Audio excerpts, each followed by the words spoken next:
Agradezco mucho a la BBK, al Correo y a los demás patrocinadores de tener la oportunidad de transmitiros mis conocimientos de 50 años de profesión activa. Espero que sea interesante y además felicito a los demás ponentes porque con el comienzo ya ha sido muy impresionante. Bien, el objetivo de los seres humanos, como ya sabéis, es la supervivencia y tener el cuerpo y el cerebro activo. En el año más o menos, en el 65-85, el bueno de Breslow fue el primero que hizo una encuesta enorme de estadística y entonces fue el primero que nos dijo los 7 factores de riesgo para la salud, que a partir de entonces, como fue el padre de todo, se siguen repitiendo. El abuso de alcohol, abuso de tabaco, obesidad, falta de sueño, inactividad física, no desayunar, picar entre horas. Lester consideró que una persona de 45 años que mantuviera estos hábitos nocivos tenía una vida más corta en 11 años con el resto de la población. El doctor Lester vivió 97 años en un país de entonces de esperanza de vida de 78. En los años 70 y 90 toda la ciencia se dedicó a buscar, como sea, cómo podíamos aumentar la longevidad y la calidad de vida para mantener un cerebro sano y ser más feliz. Se estudió en todo: el entorno, la nutrición, la genética, la vida familiar, social, laboral, nivel educativo y económico, para ver cómo se incidía en el mejor envejecimiento. De aquella época nos viene la costumbre de tomar yogures. Recordar que hace 40 años se puso en moda tener todo el mundo una yogurtera en casa para hacer yogur, y de ahí viene la manía de los yogures y del kéfir, porque fue de lo que se descubrió por todo el mundo que hay muchas personas mayores por ahí sueltas pues tomaban leche fermentada, y fue la manía de los yogures cuando se impuso de aquella época histórica.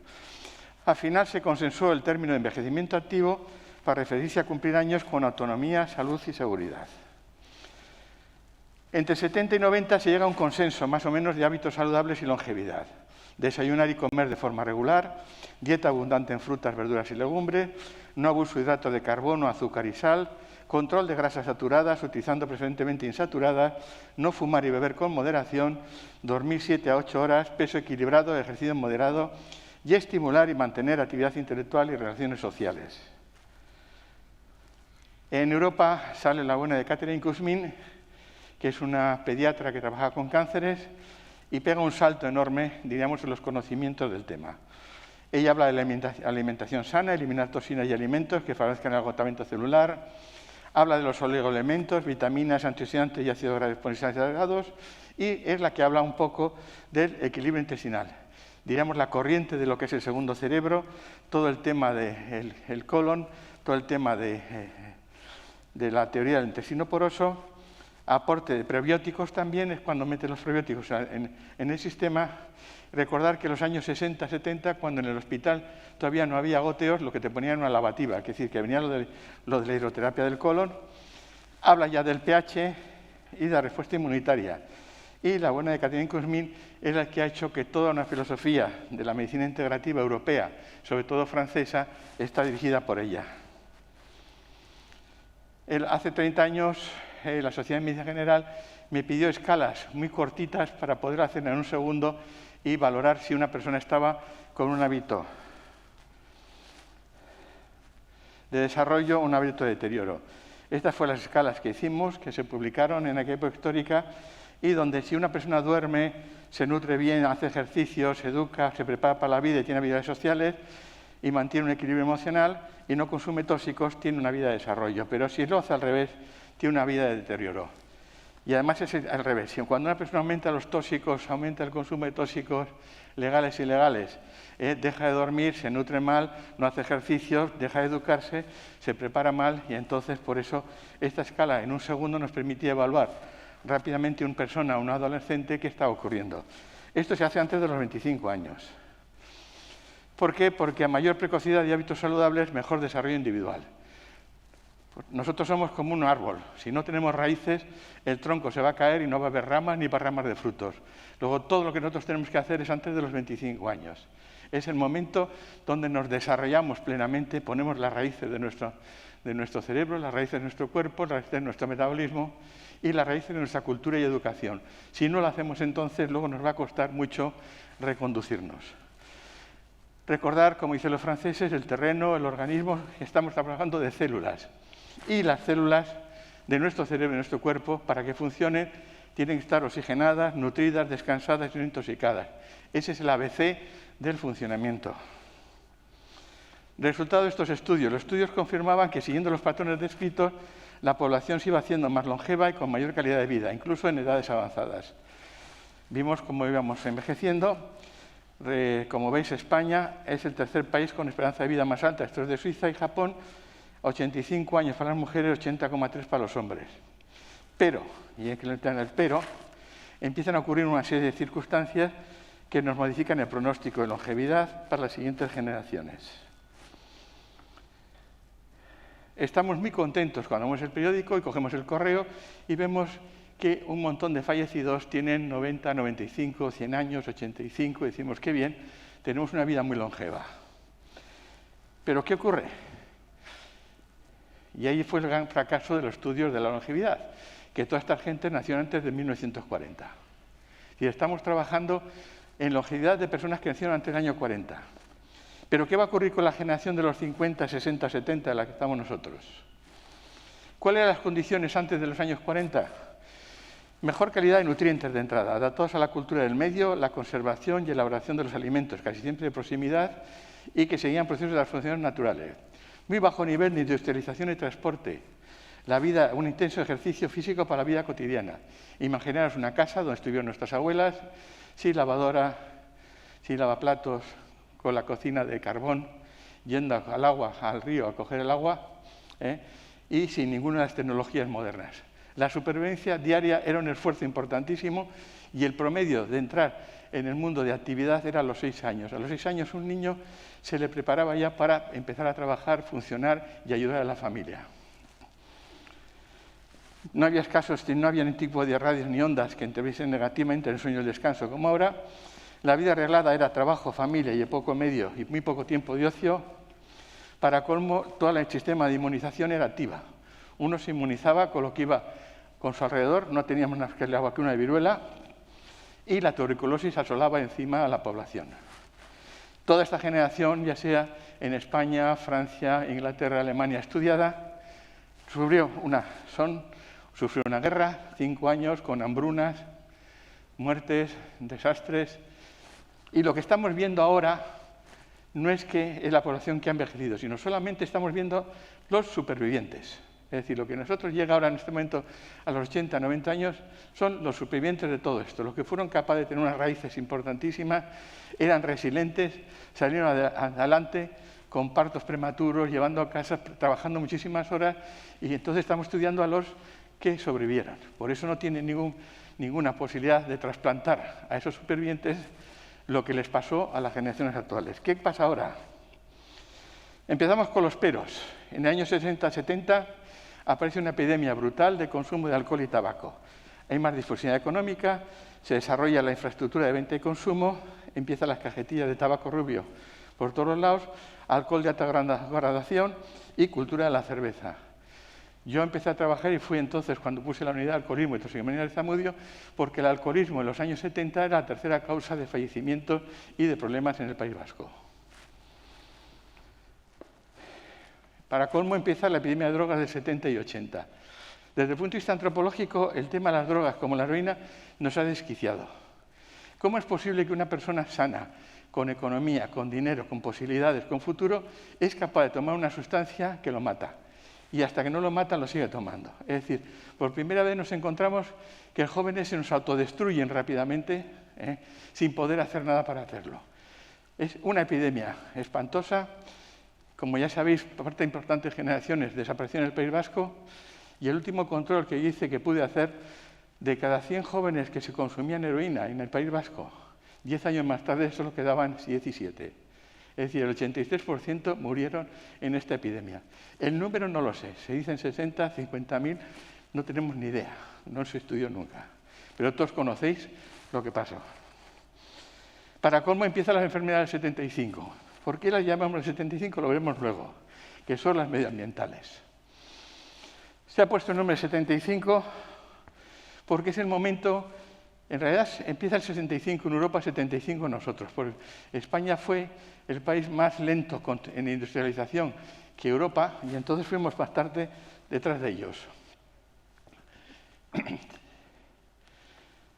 ¿Por qué se pone el nombre 75? Porque es el momento que a nivel de antropología y a nivel de estudios empiezan a desaparecer los espermatozoides. Es decir, cuando estamos estudiando al ser vivo, se estudia su reproducción. Y cuando entra en la reproducción y desaparecen los espermatozoides, es que algo está pasando muy grave. Y es el momento en que en Europa empieza a decir, señores, nos estamos intoxicando de tal manera que están desapareciendo los espermatozoides. Y si desaparecen los espermatozoides, se nos acabó. ¿Qué pasa? Enfermedades medioambientales, como ya sabéis, el tema de los compuestos orgánicos persistentes, COP, los tóxicos persistentes, CTP, y agente químico ambiental, AQUA. Todos ellos son liposolubles. Y todo nuestro cuerpo es grasa. Y en cuanto se nos mete un tóxico en la grasa, empiezan a aparecer problemas. ¿Qué problemas aparecen? Porque estas sustancias son neurotóxicas, teratogénicas, es decir, que actúan sobre el desarrollo de la persona, genotóxicas, carcinogénicas y disruptores endocrinos. Es decir, que empieza una serie de enfermedades continuas que todas van subiendo por el 75 para arriba. El Parkinson precoz, las temas de deterioro cerebral, Alzheimer, la fatiga crónica, la fibromialgia. Parte de la población vizcaína tiene problemas de tiroides, nadie tiene vitamina D, empiezan los trastornos de desarrollo de los niños, el Alzheimer, empieza el tema del autismo, empieza el tema de los trastornos intelectuales en el desarrollo escolar. Es decir, que se va produciendo una serie de problemas que todos van emergiendo en el 75, esclerosis en placas, etcétera, etcétera. Con lo cual nos encontramos. Para colmo, todas comienzan en el vientre materno y se prolongan durante toda la vida. Es decir, esa mujer que está llena de sustancias tóxicas ambientales va a transmitir a sus hijos todas las sustancias y vamos a tener los problemas que estamos viendo ahora. Y se conocen muy poco. Algunas cifras del año 19. Según la OMS, 12 millones de muertes por aire contaminado y 4 millones por las partículas PM2,5, que son de los vehículos diésel y demás. Y la Agencia Europea de Medio Ambiente señala la cifra de 38.600 muertes prematuras en España por contaminación atmosférica y de ellas 27.900 por las PM2,5. Fijaros en este momento cómo el COVID actúa directamente sobre el pulmón. Y el pulmón es lo que está contaminado. Las cifras de enfermedades o muertes por consumo directo e indirecto de aguas contaminadas se nos desconocen. Otros datos. En este momento, en la Universidad de Barcelona, 220 millones de microplásticos van al mar, al Ebro. ¿Cómo se propagan? ¿Cómo llegan? Pero llegan al cerebro. Todas las autopsias en este momento dado nos encontramos con microplásticos metidos en el cerebro.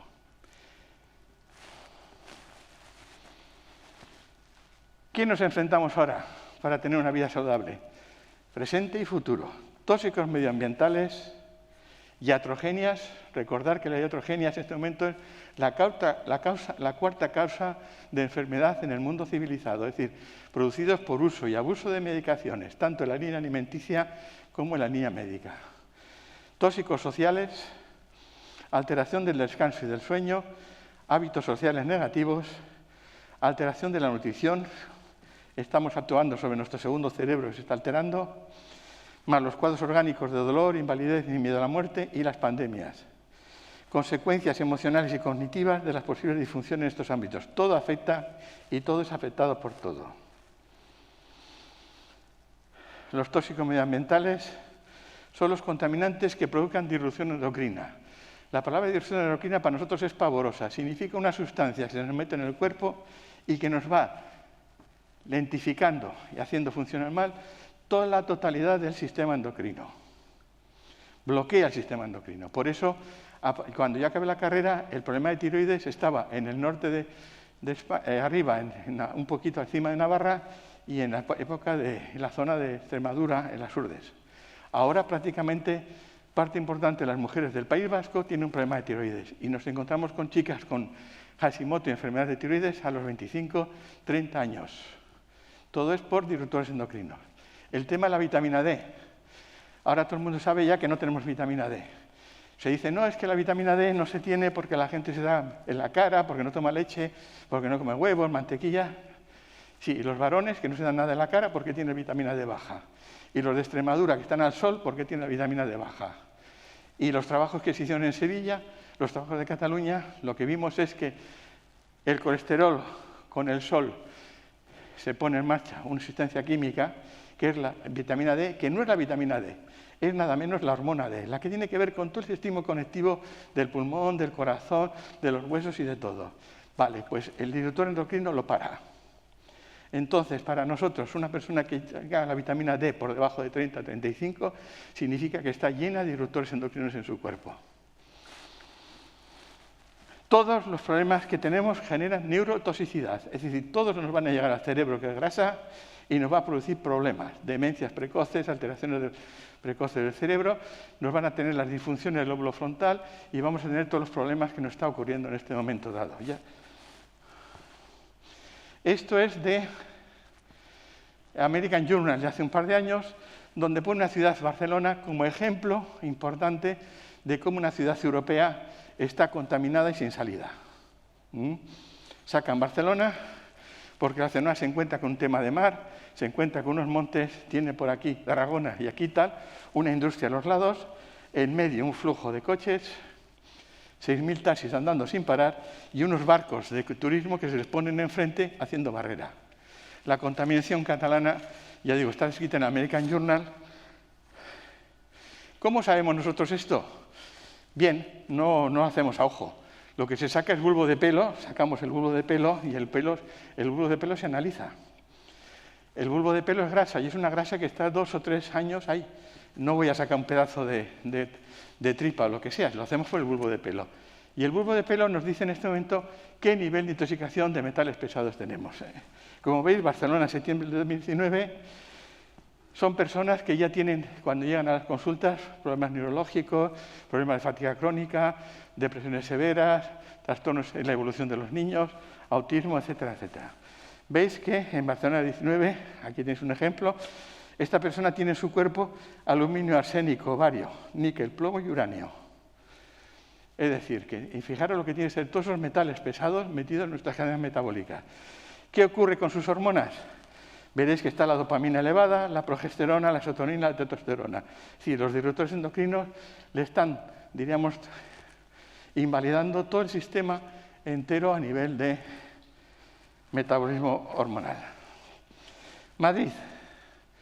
Aluminio, arsénico, bario, cadmio, mercurio, níquel, plomo y uranio en el bulbo de pelo. Después de la Filomena tuvieron una intoxicación gravísima durante 15 días que venían, en la televisión solían poner como zona negra. Bueno, cuando sacamos un bulbo de pelo a una persona de Madrid nos encontramos con esto. Como veis, esta persona también tiene la dopamina elevada, la progesterona y la testosterona. Si es una mujer, le está saliendo vello. Castellón, igual, es una zona de alto nivel de contaminación medioambiental. Aluminio, arsénico, bario, cadmio, plomo y uranio. En cambio, tiene elevada dopamina, progesterona, serotonina y testosterona. San Sebastián. En San Sebastián últimamente solo aparece arsénico.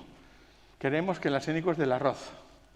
Todos los demás está limpio. Como ya veis, no aparece ningún metal pesado y no aparece ninguna alteración endocrina.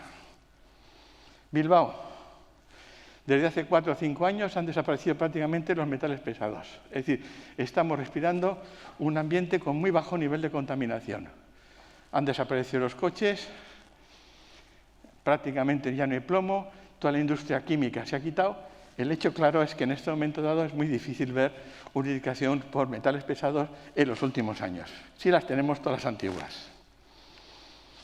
El glifosato. Fijaros bien. Hasta 1990 no sabíamos lo que era la celiaquía, ni enfermedades celíacas. Antes de 1990 en nuestro libro no viene. Como veis, el culpable es el glifosato. ¿Veis este campo? En ese campo veis una hierba verde preciosa. Y en las esquinas amapolas.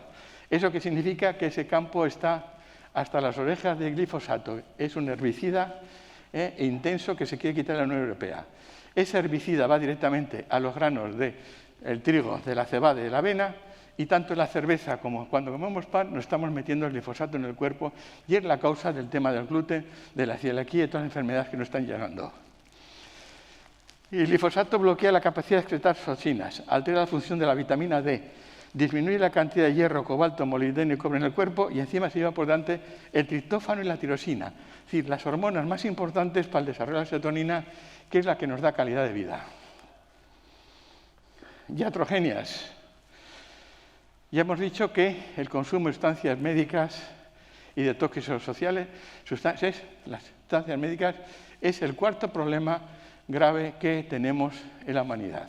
Nos hemos pasado totalmente de consumo y tenemos el problema grave. El problema de las benzodiazepinas. Media España consume benzodiazepinas. El gobierno vasco cada 2 por 3 nos envía una nota diciendo no se puede tomar una benzodiazepina, es decir, Orfidal y compañía, más de 3 semanas. Vale. La gente le toma 5 o 7 años. ¿Qué hacen las benzodiazepinas? Lentifican el lóbulo frontal y aumentan el deterioro cerebral. Es decir, el lóbulo frontal es el que nos permite todas estas actividades que vamos a hablar. Todo lo que queremos hacer es que haya lóbulos frontales. Si no hay lóbulos frontales, la persona no va a tener ninguna capacidad afectiva, emocional, ni va a poder autodirigirse a sí mismo. Va a estar embotada por medicación y viviendo con el lóbulo temporal, con el lenguaje. Esto es del periódico, todos los días, de vuestro correo.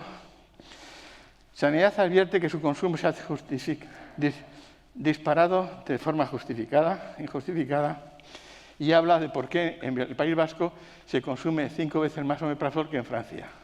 Y que además este problema nos crea problemas graves a nivel de todo el sistema corporal y nos incide enormemente en nuestra calidad de vida. ¿Cómo estamos en el consumo de drogas por edad? Fijaros bien.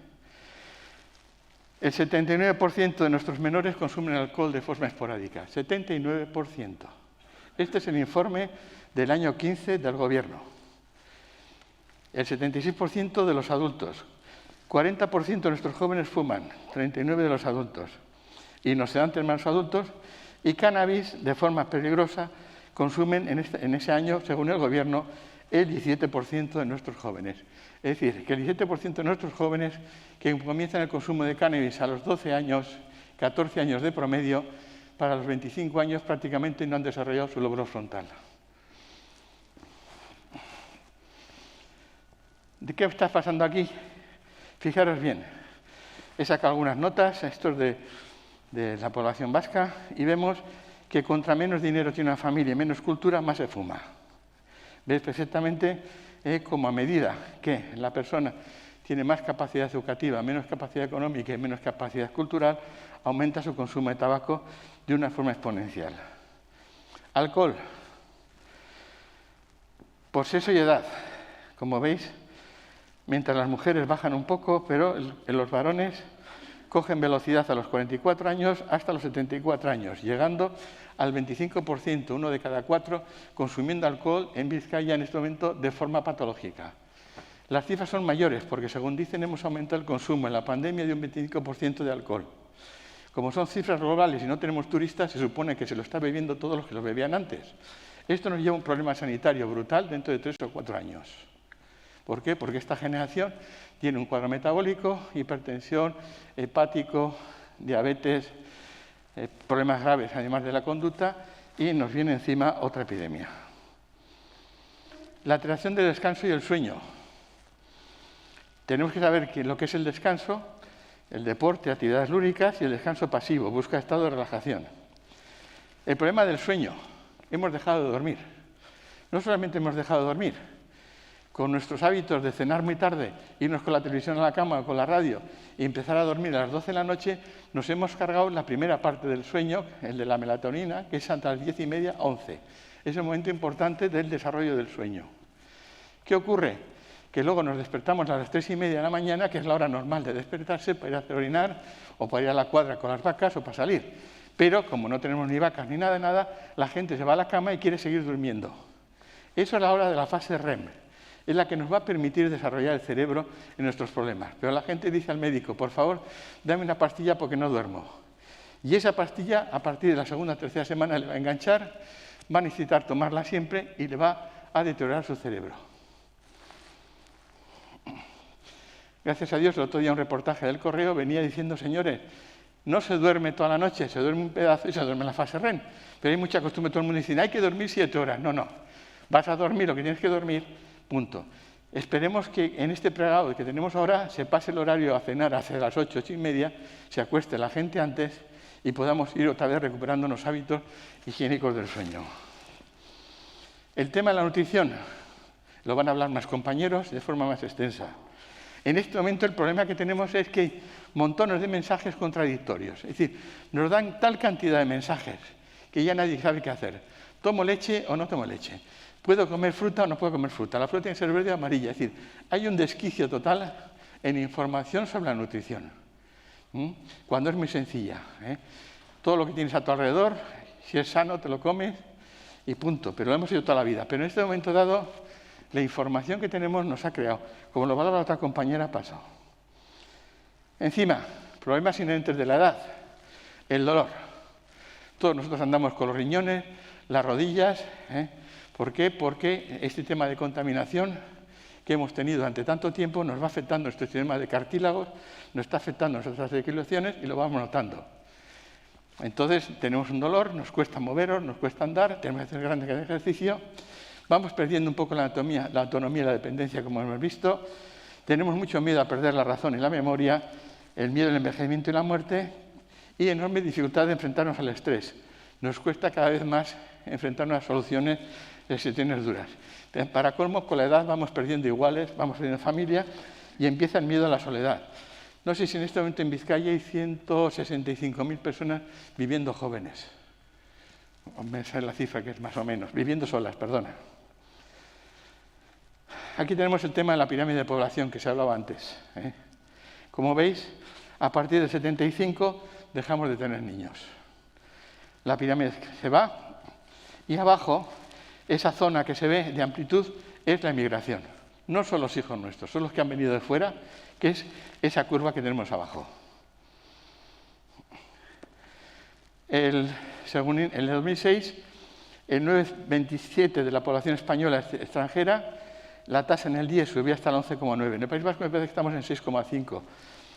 Y la crisis del 2008-2011 creó un precedente democrático en la población inmigrante.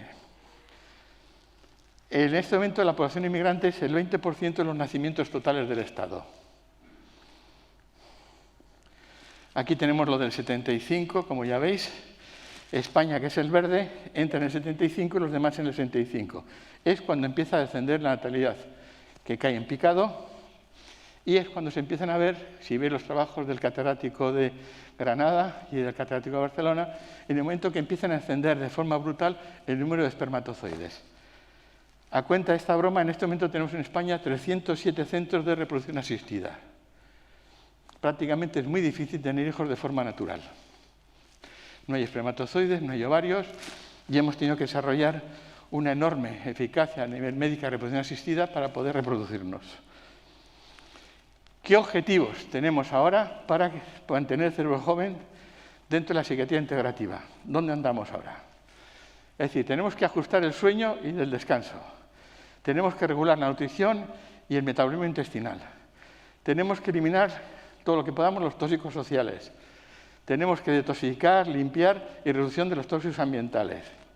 Tenemos que evitar hábitos sociales negativos, la medicación si se precisa a dosis mínimas por tiempo limitado.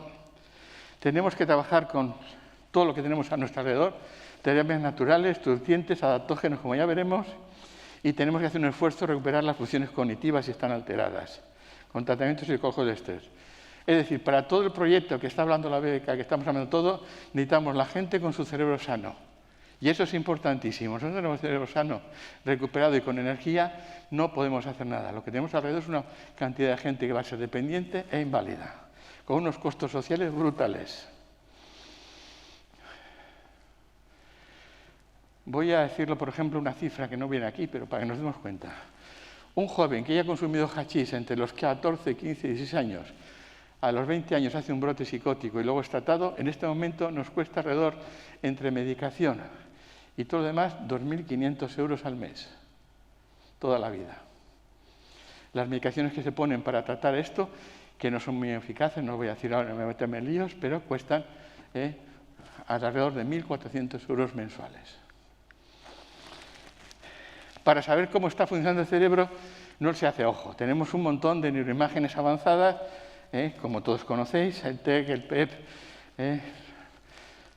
la RM, el SPEC, es decir, que tenemos tal, y los test que utilizamos. Estos son los test que trabajamos nosotros, que hemos ido desarrollando durante los próximos 30 años, para que sean visuales, porque la importancia no es hacer un test, sino que sepamos muy bien rápidamente, por medio de una visión, cuando una persona tiene su cerebro deteriorado. Aquí veis que en este test es un grafismo donde ponemos la actividad intelectual, la comprensión, la memoria ejecutiva, la percepción visual, la orientación espacial. Este es un caso de agotamiento cerebral. La clásica persona que dice no puedo más, está agotada, está cansada, y entonces vemos como toda el habla receptiva ya no está funcionando, le queda el habla expresiva y la memoria inmediata se ha ido y la percepción visual. Es decir, este es un caso típico de agotamiento cerebral de personas de 45 a 50 años. Cuando dicen no puedo más, no puedo leer, me doy cuenta de que estoy agotado y no puedo ejercer mis funciones ejecutivas.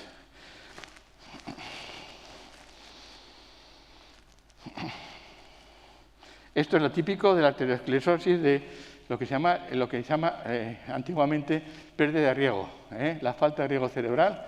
Aquí lo tenemos muy claramente y vemos como esta persona la memoria ejecutiva prácticamente la ha perdido.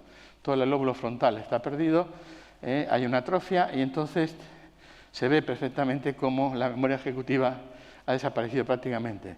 Le queda la orientación espacial, le queda la nitidez algo de intelectual, pero ya el habla receptiva, la expresiva y la memoria inmediata están tocadas. Tenemos ahora lo más moderno, que es el QEEG. Desde que se envía una nave a Marte y nos mandan señales y podemos ver aquí en colores, cada día se va explorando mejor el cerebro.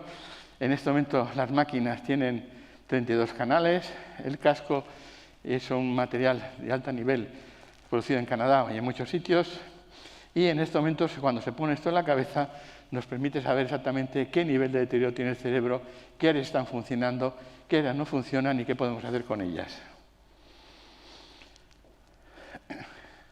No voy a hablar de productos porque, químicos, farmacológicos, porque eso es de otro foro, pero voy a hablar que el ser humano desde siempre está explorando el medio. Se ha pasado dando vueltas alrededor y ha ido cogiendo de su medio un montón de sustancias que le han permitido tener mejor calidad de vida y de funcionar. No vamos a hablar del café, ni vamos a hablar del chocolate, ni vamos a hablar, pero vamos a hablar de, como es más, se suele ver menos, de las terapias naturales y nutrientes, porque hay mucha costumbre de decir que no sirven para nada. Es decir, todo lo que hemos estado explorando de nuestro alrededor durante miles de años, nuestros conocimientos antiguos parece como si hubiesen desaparecido. Y si nuestros antepasados han llegado a sobrevivir es porque conocían muy bien el medio y manejaron sustancias de su alrededor que le permitieron tener mejor calidad de vida y envejecer mejor. Siempre tenemos que recordar los órganos clave. Para que el cerebro funcione, de entrada, el aparato digestivo. Si no hay aparato digestivo donde todos los nutrientes funcionan y aquí no está funcionando bien, el cerebro no va a recibir ninguna sustancia básica. Del aparato digestivo vamos a pasar al hígado. El hígado tiene que estar a pleno rendimiento, metilando y todo, y va a utilizar las sustancias que van a llegar al cerebro. Y cuando llegan al cerebro, vamos a tener la capacidad de funcionar nuestro cerebro y de permitirnos la calidad de vida que queremos. Recordar siempre, aunque no viene aquí, las células cerebrales para funcionar tienen que estar bien oxigenadas, bien nutridas, bien descansadas y no intoxicadas. Si esas células no están así, ese cerebro no funciona bien. Hay que recordar que nosotros de noche limpiamos nuestro cerebro. Es decir, nuestro cerebro hay metabolitos por ahí dando vueltas, llenos de tóxicos y todo, y el cerebro de noche limpia, eso se llena de líquido, lo limpia y se lo saca fuera. Si llevamos una cena por mucho frito, si tomamos unas benzodiazepinas, si hemos tomado alcohol, si hemos fumado antes de la cama, nuestro cerebro no se limpia y al día siguiente está embotado. Y si lo vamos haciendo constantemente, cada vez limpiamos menos nuestro cerebro se encuentra mucho más embotado. Y nuestra capacidad a nivel del lóbulo frontal va disminuyendo y vamos entrando en un proceso de deterioro lento. Recordad siempre el pH de la tora. Para funcionar bien tenemos que estar entre 7 y 8 de pH.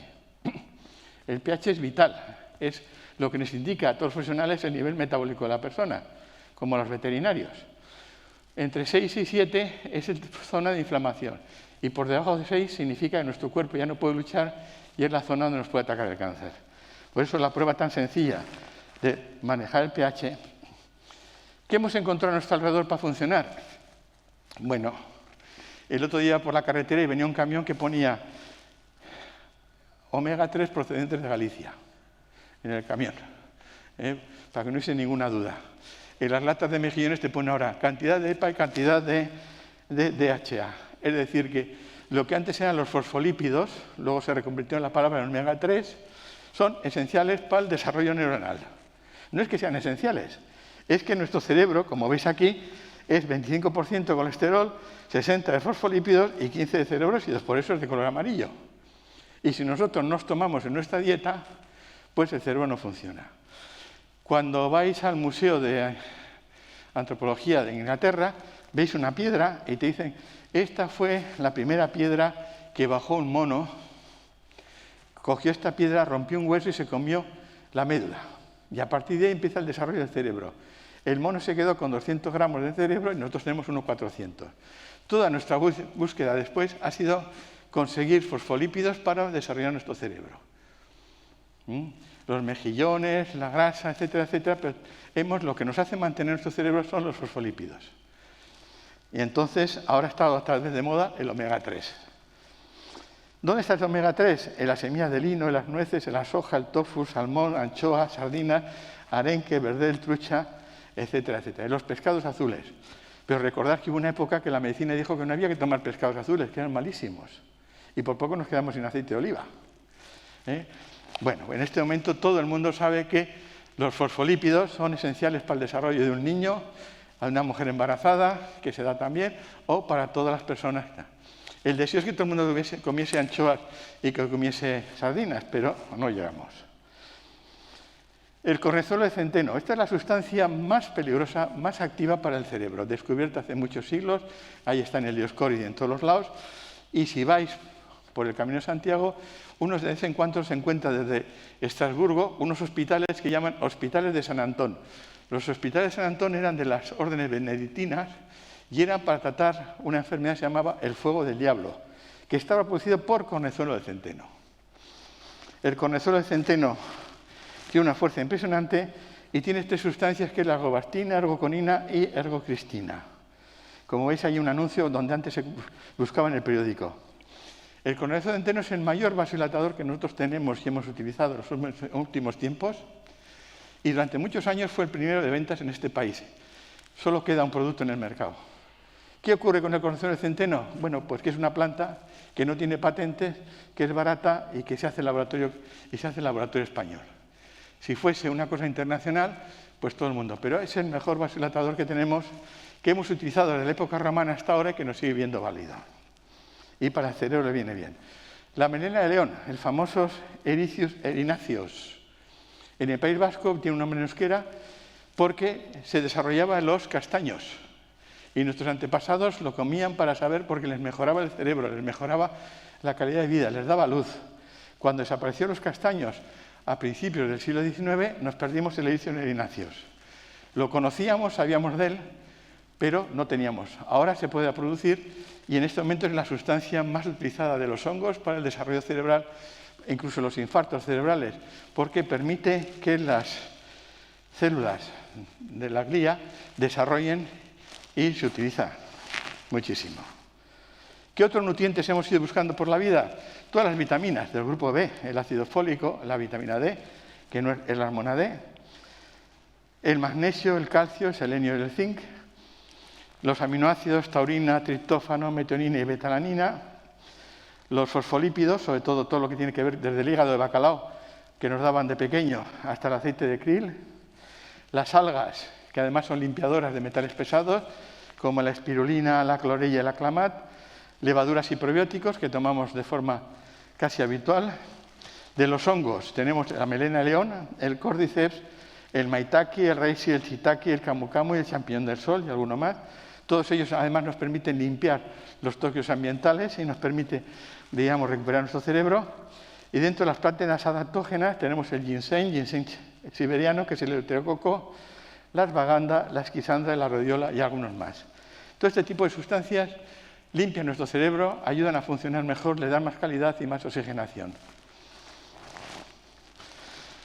La nutrición que llevaba la otra compañera, pero ya sabemos que una nutrición tiene que ser completa, equilibrada, suficiente y adecuada. Variedad y moderación y desayuno, media mañana, comida, merienda y cena.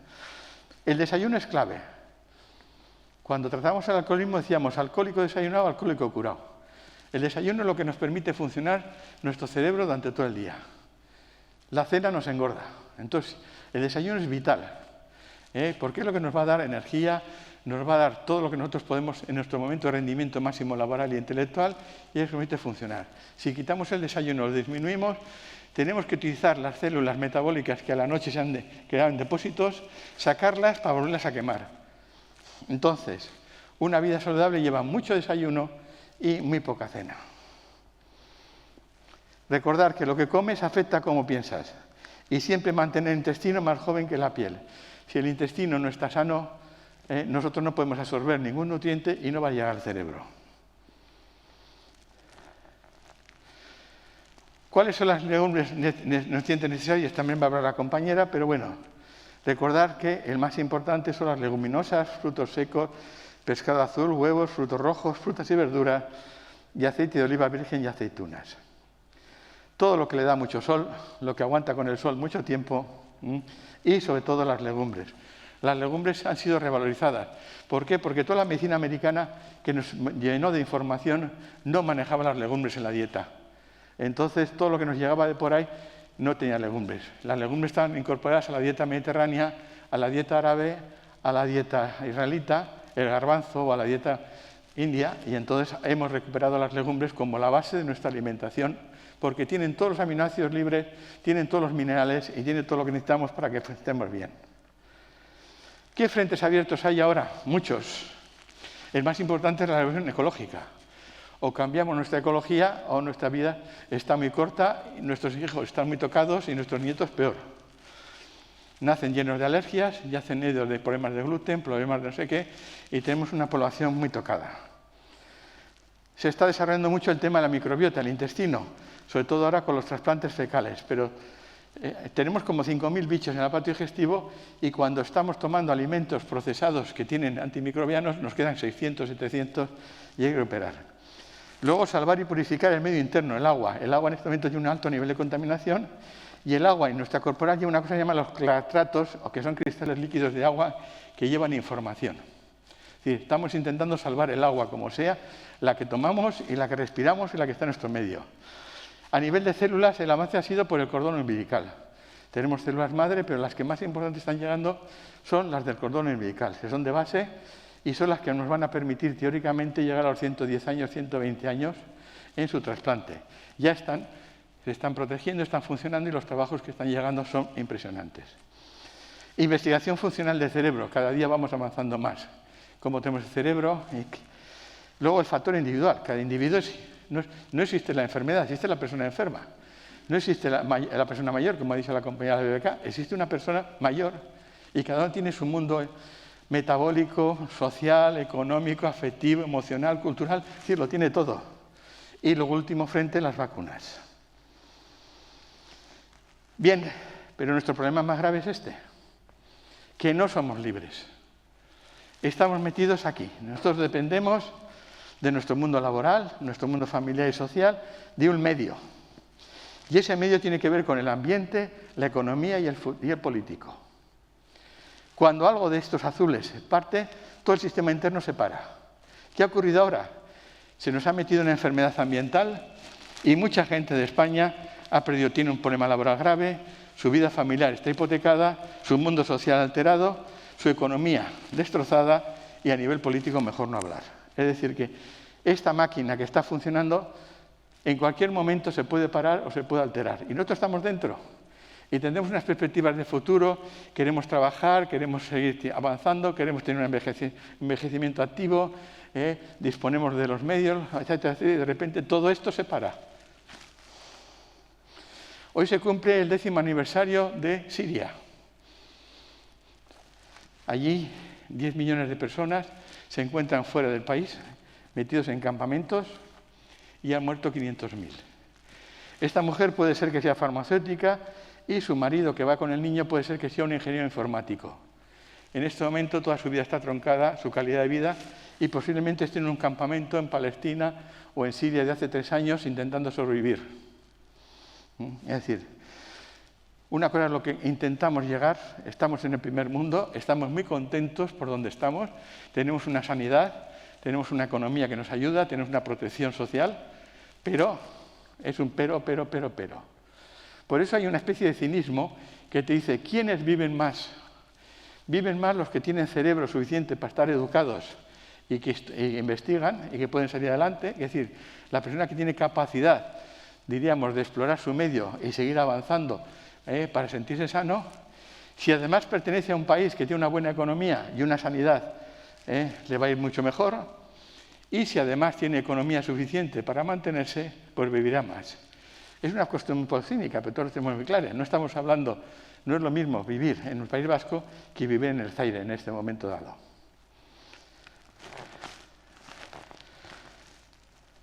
Bien. Muchas gracias.